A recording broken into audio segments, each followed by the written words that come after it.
Mergers have a tendency to flatten the edges, especially the regional ones. But Robert Royer is proving that there's power in those local relationships within a larger entity. So at BBM, which is now a division of Rossman Media, he's building out a locally led model that delivers national scale without losing local nuance or the relationship. I'm Bryon Morrison. Let's get to the leaders list. Everything is happening through these screens. How are we getting the most out of that person? I want to see this thing grow long term. Amazing story. You have such a unique perspective on that. Schedule a 2-week vacation. I applaud those models. Undervalue. Secure your digital footprint as well. Why were they even put in place in the first place?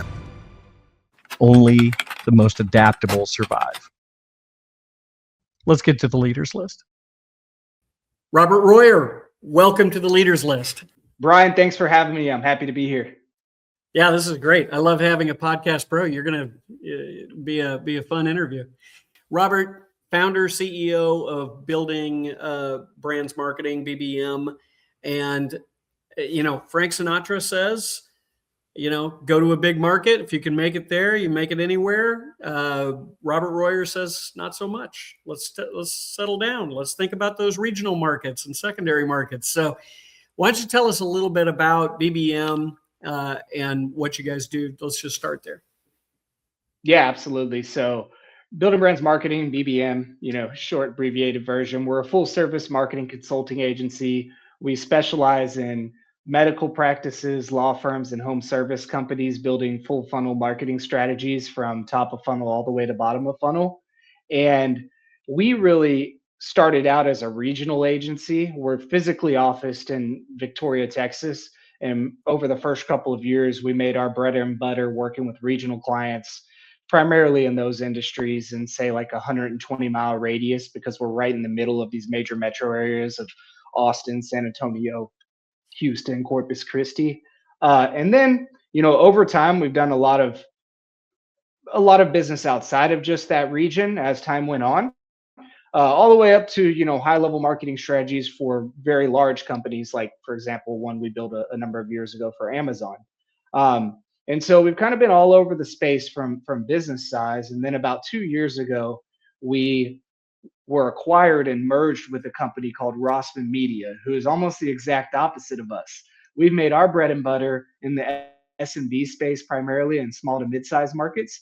And Rossman Media deals with large enterprise level clients such as Airbnb, Bose, Saks Fifth Avenue, those enterprise brands.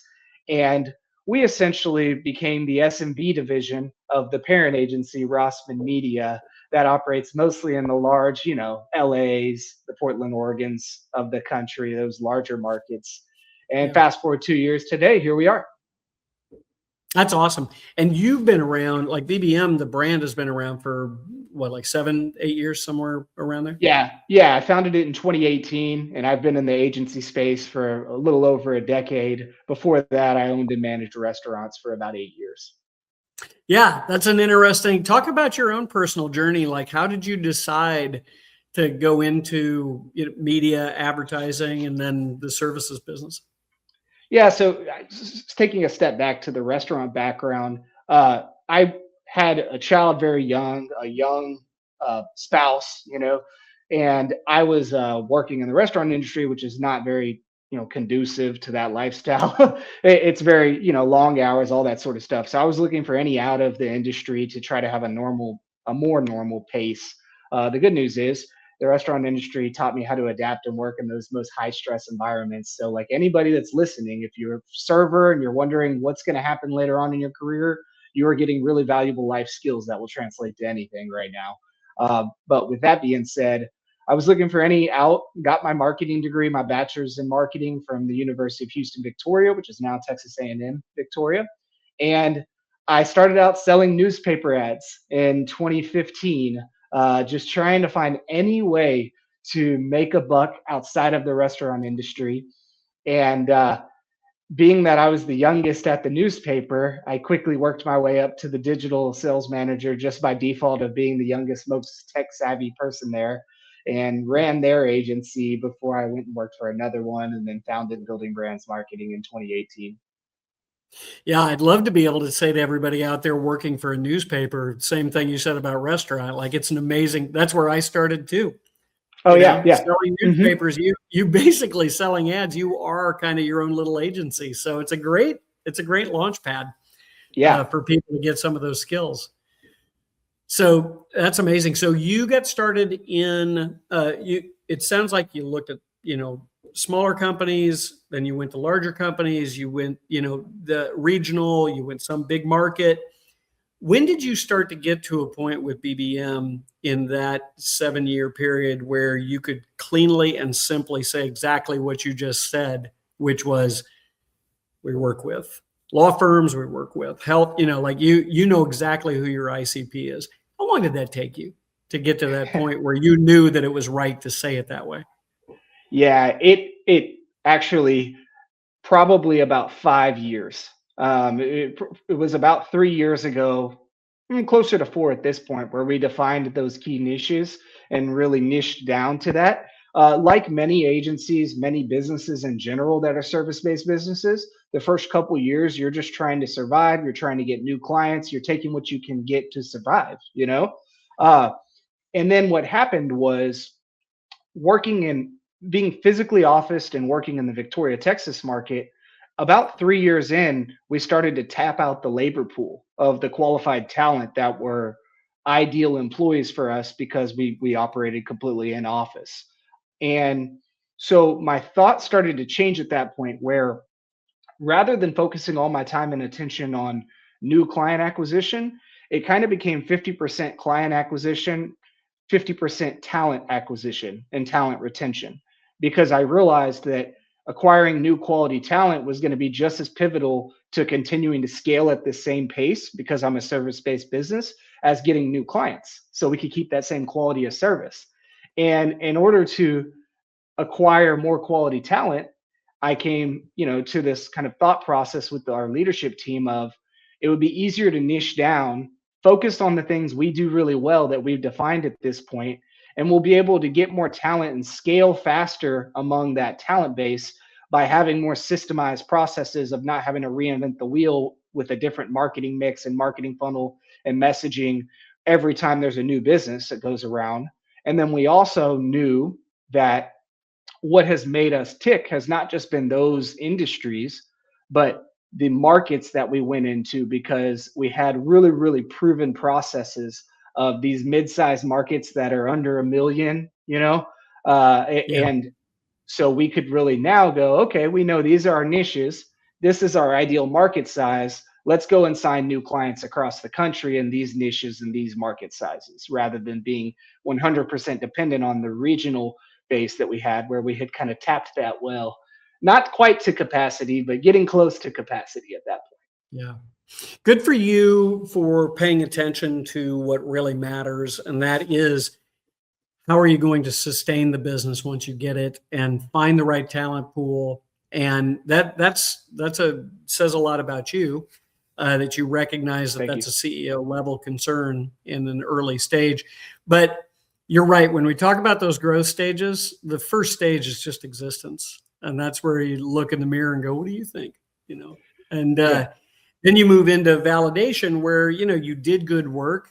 You know that you can repeat that work, but then you get into a maintenance stage where you can start to maintain the business. That's a really nice lifestyle business. So Mhm. you went through this process and sold the firm. How did you decide to move forward with that process? Yeah, this is a fun story because I reached the plateau in the business where the level of organic growth that we were doing year over year became non-sustainable to have that continued growth with the organic strategy we were doing of primarily referral based leads and things of that nature. And so my business partner Alex Richardson and I decided to go on the acquisition hunt and start to scale through M&A. We had reached that point in the agency business, which is very common around year 5 or year 6, you start to plateau. And so we went on the acquisition hunt to acquire other agencies, stirred up some conversations, had some deals we were looking at. And then this conversation started going the opposite direction of, well, we're, essentially bigger than you can afford, to be transparent. And well, what if we looked at this the other way around of merging our resources? We see a lot of synergy here, so on and so forth.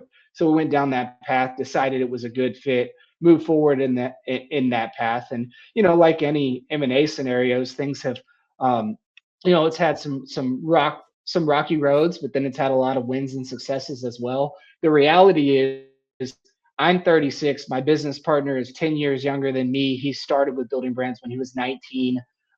We have a lot of tread left on our tires. And so we didn't have to sell. We planned on being in this Sure. industry for another several decades anyway. So it's really given us an opportunity post acquisition to stay on and continue to reach all the lifestyle goals that we were striving for, continue to let this team build this, this really, really strong legacy that we wouldn't be able to build individually, but we can do more collectively. And then also look at future goals and initiatives, because now we have more resources, investors, things of that nature, that you don't have the capacity to do so when you're self-funded. Yeah. Yeah. It's M&A makes a ton of sense for a lot of organizations because you can fill a lot of holes rather than trying to build it yourself at times. So you can also say that there are some challenges with doing it anytime. So what's the hardest thing that you found in going through that, post acquisition phase? Well, naturally being a founder, integration and losing some control in certain areas is a concern, especially when our agency is very relational based to this day. A lot of our clients are, if they weren't personal friends before they were a client, they're personal friends and family at this point. I mean, many of our clients came to my wedding. When children are born, they're stopping at the hospital. Like things of that nature. That's how close the relationship is. So that's There's also the scary. benefit, not to interrupt, but it's also the benefit of a regional, smaller market. You do create those kind of relationships because it's just different than a large scale corporate.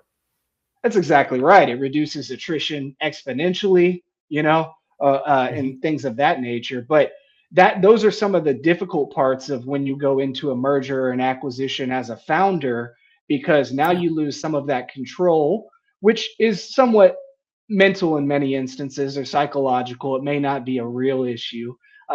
But then, naturally that just gives you an extra level of anxiety or stress, but the other challenge I think just comes with integration and integrating new teams and acclimating those teams with unified systems and processes. Because while we are the SMB division of Rossman Media as a whole, we essentially still have team members that work across the enterprise level clients or the SMB clients. So we have to create unified processes.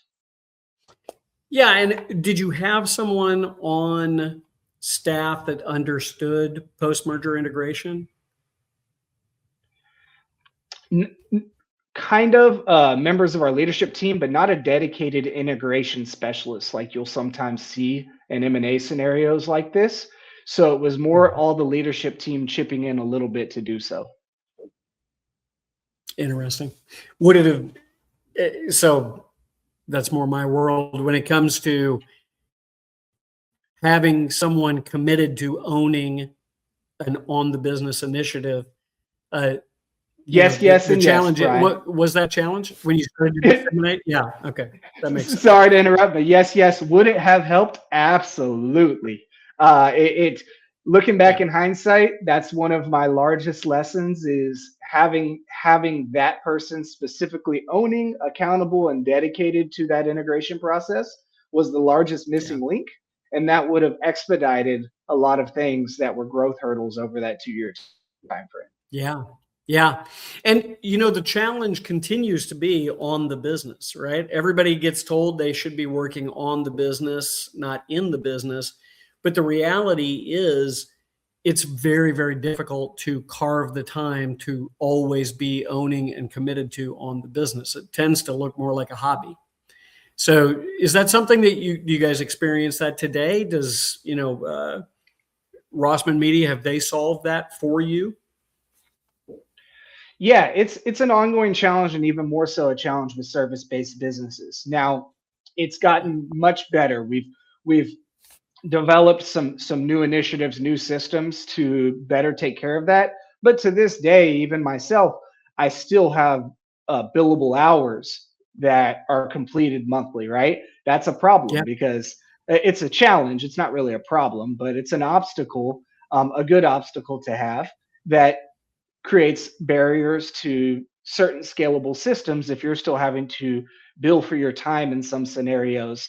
Those are natural obstacles that people in service-based businesses, have to work through over time as they balance scalability versus operations and revenue and monthly costs and things of that nature.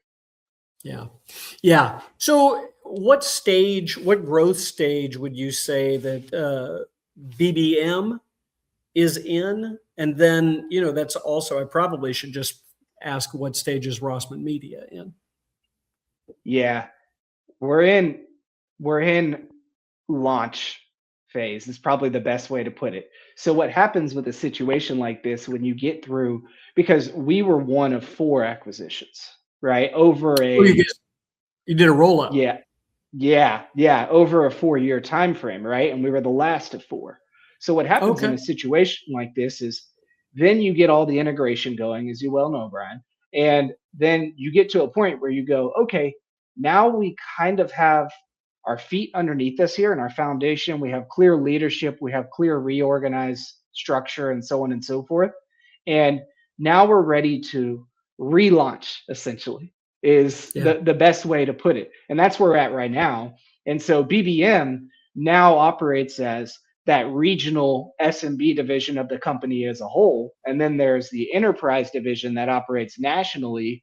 And most of our team members work across both sides of the company. And so it's no different than, uh, Disney and ESPN being the subsidiary, Sure. kind of division of Disney. And so now we're in the beautiful stage where you get to throw the gasoline on the fire and you get to go, hey, let's ramp up ad spend, let's get more leads coming in.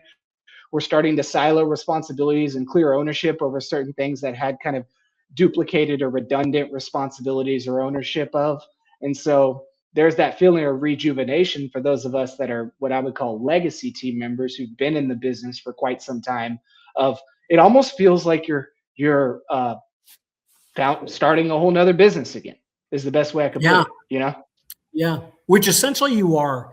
I mean, like I talk about that when you go through an acquisition, if you are the acquired organization, you are going through an entirely new launch, all new processes. There are the Yeah. things that you do you have to retain, and that has to keep working, assuming that they're buying a viable business line.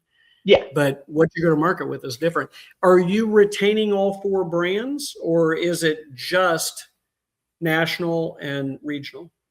Just national and regional. All the other Rossman? brands Yeah. are rolled up, and part of that has to do with the amazing work of our team. My team, not necessarily me, but the team just building such a strong brand reputation for building brands marketing in this region that we would be amiss to roll it up entirely at this point because at least, and maybe I'm slightly biased, but it's Building Brands Marketing is the categorical leader in this radius and the most well-known brand name. So there's a lot of brand viability and reputation there. Is the intention for you guys to keep doing rinse and repeat regional expansion, or are you going to acquire brands regionally?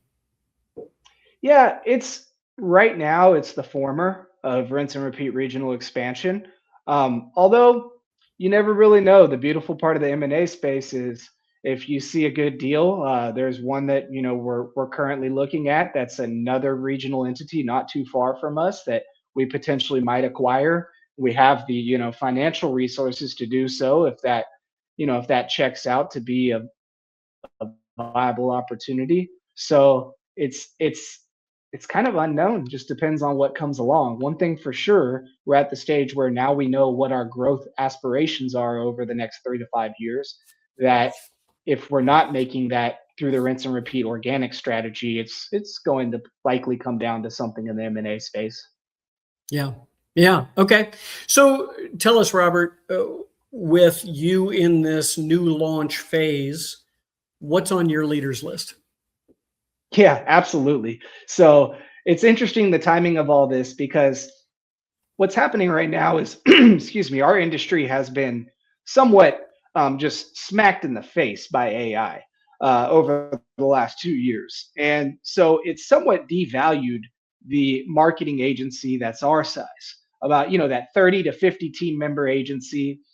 They've become devalued because some of those, what we refer to internally as level one marketing services, for example, social media post creation. Some of those level one services have the cost of creating that has effectively been brought to almost zero because of certain AI tools and resources that exist now. So what what that means is that the competition becomes more fierce because now, let's say, offshore resources could produce social media content at almost zero.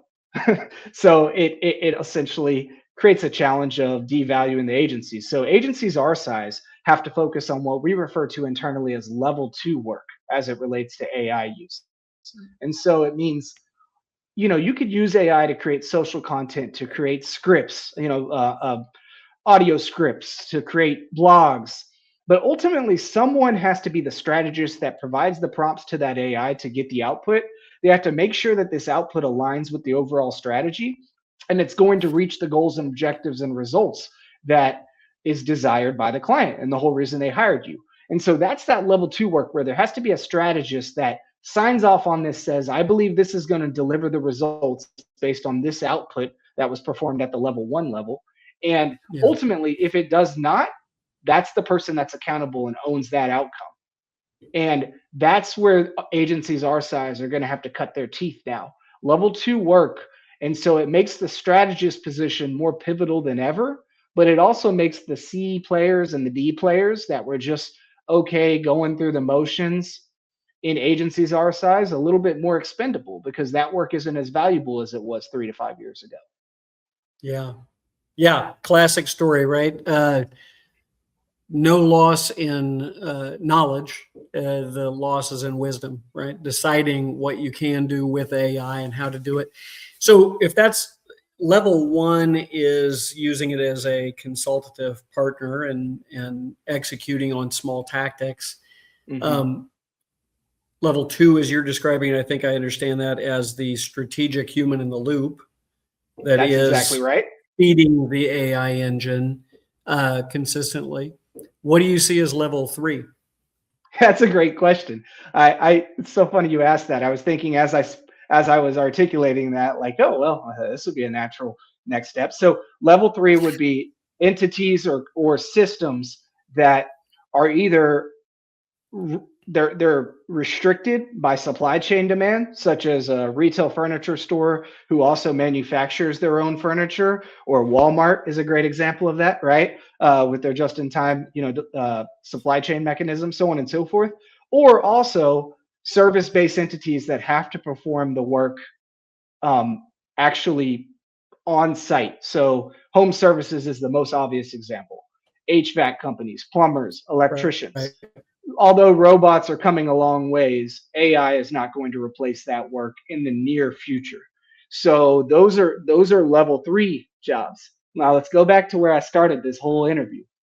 You asked me what our key niches are. Doctors. Now lawyers is an if, so let's put that one aside.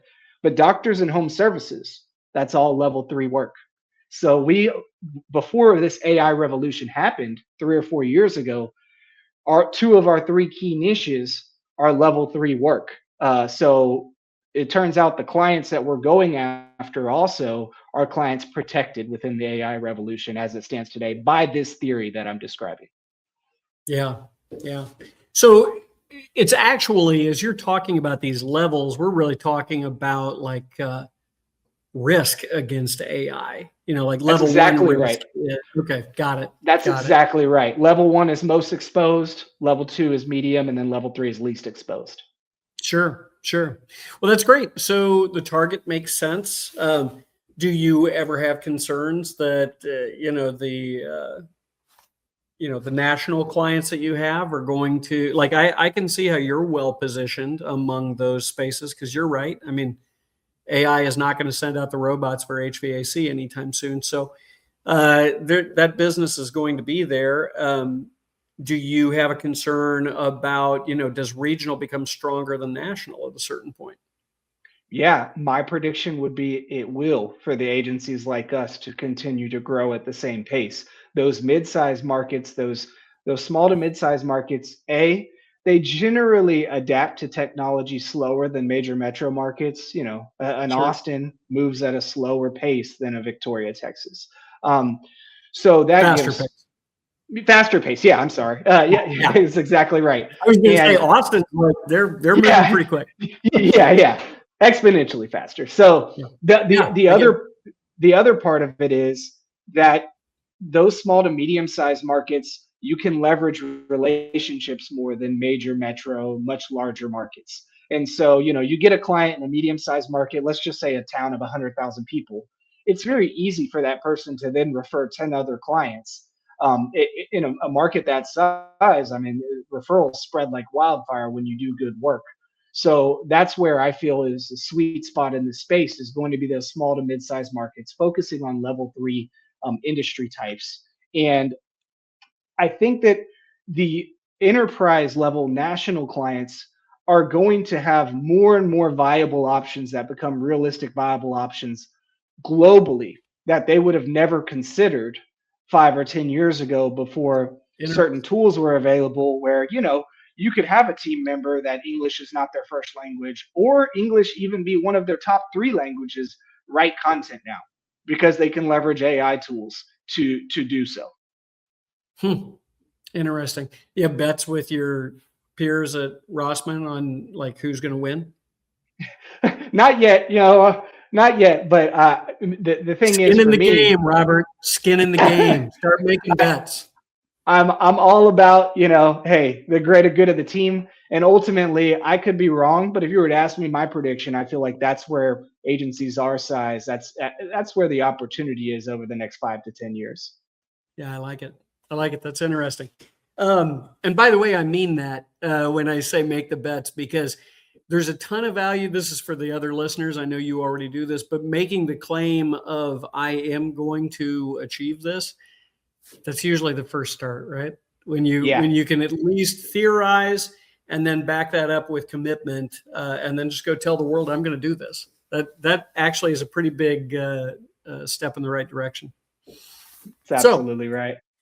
Set yourself up, make some cash. Okay, enough about that. Let's shift, and I'm going to ask you, Robert, as you're starting to think about, obviously AI is high on your list, but recognizing what is happening in the marketing world and how companies are working around sales and marketing and trying to identify how to grow, scale their businesses, what would you say should be on our listeners' leaders list right now?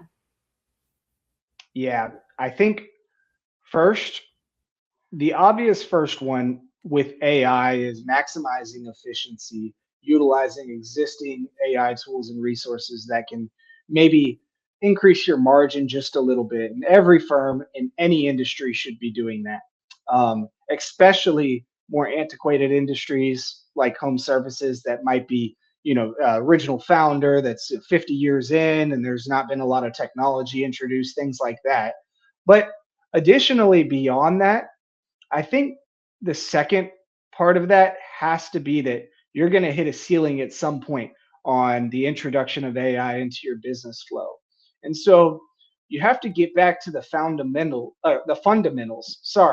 of focusing on building scalable systems. So with AI, you can build SOPs faster than ever. You can build training modules faster than ever.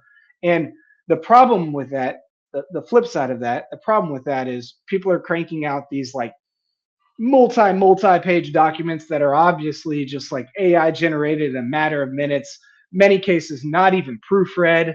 They're handing it over to people and saying, this is your guide. You read page one, you can tell this is AI gook, and you just immediately just tune out. You're like, this is all just, you can tell in some cases. This is AI slop, right?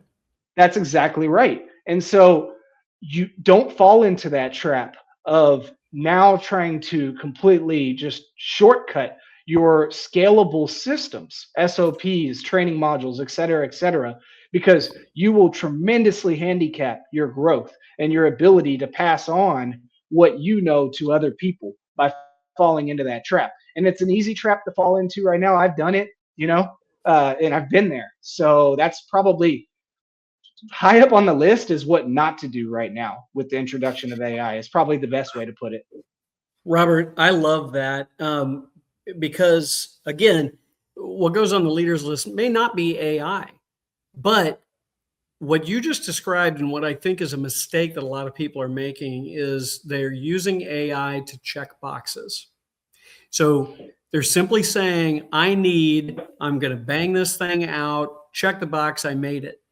The issue was never whether or not you had the plan. That's part of it. That's certainly part of it. It's how you introduce it and how you operationalize it. So if you are going to use it to produce those SOPs, you have got to actually put, and I love that this is like day one of your career, right? Going back to the restaurant, I'm a trainer. You know the impact of whether or not these methods, processes, and ideologies are actually passed to staff.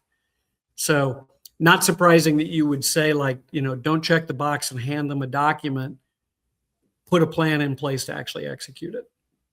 Yeah. And Bryon, one thing to add to that just takes it a step further of what not to do with AI is don't expect AI or don't try to make AI replace certain relationships. I feel like that is another thing that a bunch of businesses can definitely do wrong right now. Have it write every one of your emails, have it, send your text messages and all this stuff. AI can be used to help format an email in a more easier to read method and those sort of things. Yeah, that's no brainer. But I think that's one of the mistakes I see happening as well is I see certain business owners trying to use it to replace relationships, where relationships, in my opinion, especially for service-based businesses and retail businesses for that matter, that's the main reason someone's going to go to a retail store over Amazon is a relationship, probably some component connected to a relationship. So I think that we have to keep that at the forefront. The key to a mutually beneficial, or the key to a relationship is a mutually beneficial business setting, right? And so that's another thing I would kind of take it a step further and define. All right, if I push back on you and I say, what about people who use an email, a report, a consistent tool as overinflating their relationship and forcing relationship where it's not really a true quality relationship moment? Is that a viable spot where you can start to look at the customer journey and recognize, like, maybe I like to say that it's a relationship, but I'm not really building a relationship with that specific touch point? I definitely think so. Yeah, in that area, as long as it's not, I think, lessening your unique value proposition that you offer as an entity, I think so. It's there are certain touch points in the consumer journey that aren't really relationship touch points. They're more just communication being disseminated or being delivered, right? And so that's on us to identify what are the relationship nurturing touch points and what are the communication touch points that are just a communication that has to be delivered for reason A, B, or C, and identifying which one of those can be replaced with AI or at least complemented with AI, and which one probably is not in the best interest to do so. Yeah, I just push back on that because a lot of people, I'm thinking, I can't think of the movie, but the Bob's consultants come in and they're like, so what do you do? And he's like, well, I take the facts and I go from that fax to this person. And then I take that person's fax and I put it here. And they're like, what are you talking about? And he's like, I'm a people person, so, they mistake the importance of their relationships that they have because they're really just tactical transactions that have to take place. Mm-hmm. So there is a ton of opportunity there. for individuals to be able to start to use AI to simplify that so you can be more intentional in the relationship and you can actually invest in that individual. And like you said, to the point that they want to show up when your child is born and you're getting married and you have, you shared life events. That's exactly right, Bryon. Okay, so if it's not AI, let's say I'm a CEO and I've got 150 employees. I'm really building up my marketing at this stage. I've got a team that's doing good work. I'm probably working with an agency. I don't know that I have like a top 10 CMO at this point. Maybe I've certainly put somebody in the role. But in this situation, like, what would you tell those individuals about the relationship that they have with their agency and what they should have on their leaders list with respect to that, since we're talking about relationships? Phenomenal question. And almost all of the time in kind of this scenario with this type of client that we're describing, the number one area of opportunity is with their existing sales team and their end of the marketing bridge. Once the leads and the prospects are coming across the marketing bridge and we're kind of doing that warm handoff, almost always there's an area of opportunity to build stronger sales systems internally. Many cases, the systems don't even exist. It's more of an individual that has a lot of relationships, or they're a closer, or they're a good hunter, or it's more dependent on the personnel and not the process. So I think the number one thing that should be on the leaders list to look at, and this really goes for almost any entity, regardless of the scenario, should be, do you have a scalable sales system? And that means if a lead is placed on your plate and on your desk, a good example of this is, I've sat in the parking lot of a car dealer. I share this in internal trainings all the time, that told me they were getting no leads. And I could see in their call tracking software that they had 100 plus just the last month. Sat in that parking lot when I walked out of the building, called the car dealership 3 times, watched the sales manager right there in the window, and nobody answered the phone. And I walked back in and I told him, you have a sales system problem. You do not have a marketing problem, and that's that I think is the largest area of opportunity. Let's build sales systems that can then be we can hire another salesperson next month and a second person next month, and we have a system to train them on in 2 weeks and get them in and get them ready to roll. That's I think the largest area of opportunity that should be on the leaders list. Yeah. It's really funny. I remember a quick story. I was working with a large brewery, let's just say. But anyway, it was multinational, huge. And we did a promotion where we did a mobile promotion where we passed out cards in the bar that were scannable. And so it was early days of mobile, and we, delivered all these out.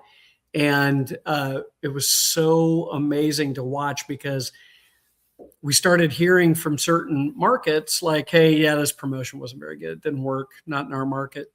And then other people were going, that's pretty phenomenal. Like, this is the coolest promotion we've done in a long time. To a T, we could go back to, we knew where people were scanning. And this was so early days, people were not used to this. And you literally could go to the reps and go look in the trunk of their car and see that they just never delivered the promotion. So yeah, I couldn't agree with you more. Once you start to get to scale, understanding how to bridge that gap from marketing to sales, and then you've got the engine that's going to deliver those leads, but the system to respond is absolutely a great piece of advice. I love it, Robert. You've given some really great stuff for our listeners today. Is there anything in the closing seconds here where you'd say, I'm going to stop listening, I'm going to go do this? What should they go do? What's the first thing you do after finishing up listening to this? Inspect your sales system and ask yourself, hey, if we doubled our amount of leads next month, and if that's not enough, if we quadrupled our amount of leads in the next month, do we have a sales system built where I can hire another salesperson and have them trained and ready to roll in 2 weeks? If the answer to that is no, you need to focus on building your sales system. That's great. That's really good stuff, Robert. Hey, thanks so much for being on the leaders list. We appreciate all the counsel and wish you the best of luck. It's been a pleasure, Bryon. Thanks for having me.